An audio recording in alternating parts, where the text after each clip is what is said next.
Hi, I'm Meredith Curtis from Powerline Productions. Hi, I'm Laura Nolette from Powerline Productions. Today we are talking about how you can not just survive, but thrive during this coronavirus lockdown. Now, some of you are in the situation where you're working parents and suddenly you find yourself at home, working from home, plus your children are home, and you want them to keep getting an education. So what can you do? How can you set up everything in your home? And that's what we're going to talk about. And I just want to encourage you, I know this is really a hard thing. I know this is difficult, but we need to think that everything that happens in our life is in God's hands. And He can bring good out of the situation simply by the fact that as a family, you're getting to spend more time together. So every morning, get up and count your blessings so that you can start the day with a cheerful heart. And then one of the things that I love to do in my home is establish habits and routines. And that would be good to start right away. Say, okay, kids, we've been just watching movies and hanging out, and we're going to start our, back to normal life at home during lockdown routine. And so it might be that we all get up at 8, it might be we all get up at 6, it might be we all get up at 9, depending on the type of family you are. And we are going to do this and this and this in the morning. And then we're going to have lunch together. And then after lunch, we're going to do this and this and this. That's called block scheduling. Now, I'm really going to encourage you. Kids are at their best in the morning. So if they can do their schoolwork in the morning, that's honestly the best time. Most kids, if they put it off to afternoon, they feel tired and lazy and they really don't want to do it. So if they're going to do workbooks or they're going to get online and do classes and listen to lectures, then have them do it in the morning and get started. And don't feel like, if your child doesn't have online classes they can do, or maybe you don't want them to do it, there's so many other things you can do. There's a lot of things you can watch and listen to and read, and we recommend books. And if you don't have a lot of books in your house, there's tons of ebooks that you can download. And so don't feel like you are, stuck without good books to read. There's tons of good books you can download on your Kindle and you can read, or you can order books from Amazon Prime and they're there right away. So definitely, education doesn't just have to be a teacher lecturing and students taking notes. The biggest way we educate in our home is with books and hands-on learning. But whatever you do, set aside that time that you do it, and then you have lunch together. And what if you're working from home, Laura? You may be wondering what two homeschooling moms could possibly know about working from home and dealing with kids who are suddenly learning from home. Well, actually, we both did it. For 20 plus years, we both worked from home while we homeschooled our kids. And I did a ton of volunteering for our church and even small businesses in the area. And I did bookkeeping work as well as other types of clerical work on the computer. So I was always pulling out my computer to work on those projects while I was observing my kids doing their school. And it's important to keep an eye on your kids while they're doing school. But here's the funny thing. They don't like to be stared at all day long. It's the strangest thing. True. But that's how my kids felt anyway. They didn't want me staring at them, so I kept myself busy. And I would always tell them, guys, you don't want me to stare at you. That's why I'm working on the computer. If you need my help, just say something and I will help you as soon as I can. And so that worked out pretty well for us. As long as they remembered to actually ask for the help, they got it. And we could work together. There are parents who have to go into telemeetings or video conferencing. And so sometimes there are going to be those times when you have to set aside the original schedule because you have to go into a meeting and you have no control over that timing. So that's the time for quiet reading. Okay, everybody, pull out that living book that we picked up that Meredith just told you about, Yes. and start reading. And I will go take my meeting in the next room. Please stay quiet and stay to your reading, and we will get back together as soon as I can. And usually you'll find kids are pretty understanding, and if they have a goal, they have a purpose, something to do, it helps them a lot because they know, okay, mom's coming back to me in this amount of time. If you can give them a time frame, that's even better. And then they can get their work done without too much ruckus to interrupt your meeting. We're in a time right now that everybody understands. You're Right. at home with your kids. Right. So if something does occur with your kids and you need to go deal with it, just tell the people in the meeting, guys, I'm so sorry, but as you know, my kids are on lockdown too, and I have to go deal with something. I will be right back. And just put the meeting on pause. I'm sure that they will be very understanding with you because we're all in the same boat together. I agree with that. And I saw this meme on Instagram and it was a dog and he said, yeah, my human is working from home and every once in a while I get on the camera and everyone loves it. I'm holding this company together. There you go. Thought it Cute was kids awesome. hold companies together too. So also, Laura, books, living books. With you, this is one of our vlogs, and there's it's in our blog, and in the notes that are attached to it, we're going to put a link to our reading list. But we have our main website is powerlineprod.com, and we invite you to visit it. We also have a website called Joyful and Successful Homeschooling, or jshomeschooling.com, and on that website you can find free reading lists. And so definitely download them. There are even free classic books there. You can just download and read on your tablet. And that is their reading list for everything from picture books for babies to books for adults and college-bound students. So take advantage of that. And again, most of those books you can go buy on Amazon. You can buy there's a used bookstore that we love online called thriftbooks.com.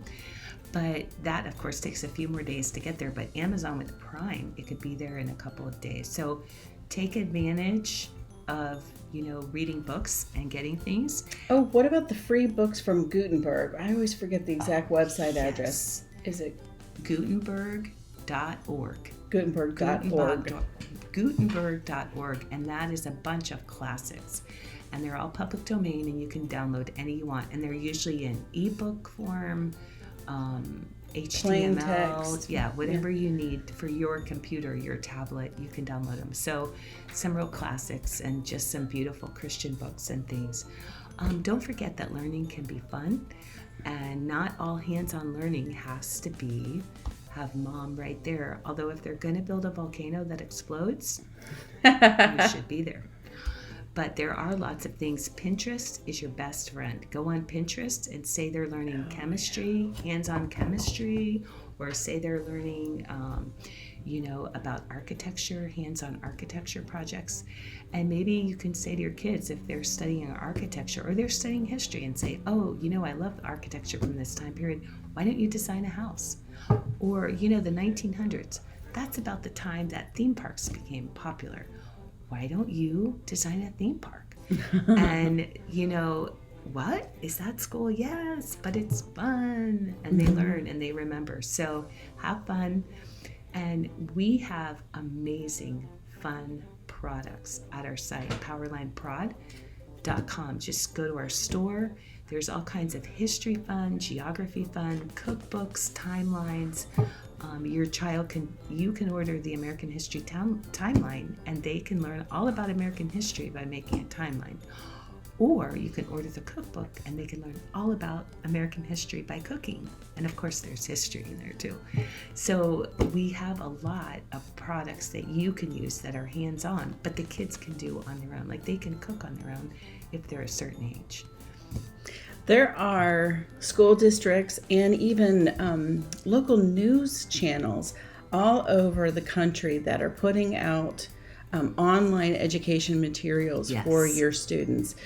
Because I can't because I don't know where you are, I can't give you all of the links, but go to the website for your local news channel. Last night I saw something on the news that was, my news channel had learning aids for the kids. Your favorite Christian radio station, we have Z Radio here in Florida, and they have materials for your family for learning at home. And a lot of the school districts are trying to put the lessons online for your students. But see, those lessons, when it's not with all their friends and not with a big group, it can be dry and it can be boring and it could be something that you feel like, I just can't do that, I'm not a teacher. But you find these different fun activities that you can do with your kids, and they can bring those lessons alive. And we've done things like when we were studying Virginia history, because my family is from Virginia. So we were studying Virginia history with my son, and he wasn't at an age yet to be able to write a report, but he could collect pictures.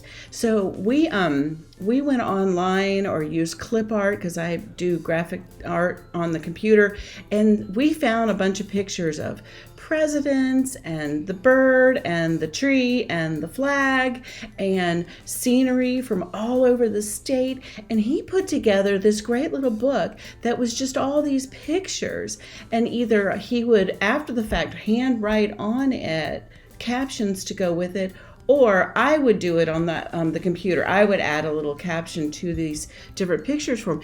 And he produced this really great little report on the state. Now, you can do that with any subject that your kids are doing. Yes. Science even, and history and literature even, because there's so many, there have been movies made and books illustrated of all these different kinds of classic books. So have your kids read a classic list, a classic book. Go to joyfulandsuccessfulhomeschooling.com, get the reading list that's appropriate for your student, and then have them read a book, and then go on a hunt on the internet for pictures and do a book report on it. If you don't want to write the book report, because everybody knows that's boring, let's find pictures on it and see if you can't piece together the storyline or, scenery from where it was taking place. And you can have so much fun with it. And those living books that Meredith just talked about and you're reading, discuss it with them. Talk to them about it. They don't need to write a report to let you know they read it. They can just tell you all about it.